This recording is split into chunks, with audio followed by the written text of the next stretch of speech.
সূর্য সন্তান আল্লামা ডক্টর এনায়েতুল্লাহ আব্বাস হুজুরের আগমন শুভেচ্ছার স্বাগতম। হাদিয়ে বাঙ্গাল আল্লামা শাহ কারামত আলী জনপুরি রহমতুল্লাহি আলাইহির সুযোগ্য সেনাপতি আল্লামা মুফতি ডক্টর সৈয়দ মোহাম্মদ এনায়েতুল্লাহ আব্বাসী ওয়া সিদ্দিকী পীর সাহেব জনপুর হুজুর আমাদের মাঝে এসে উপস্থিত হয়েছেন।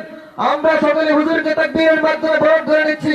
নারায়ে তাকবীর, আল্লাহু আকবার, নারায়ে রিসালাত, ইয়া রাসূলুল্লাহ। আল্লাহর ওলির আগমন শুভেচ্ছার স্বাগতম। মাহফিল কমিটির পক্ষ থেকে মুবারক শুভেচ্ছা।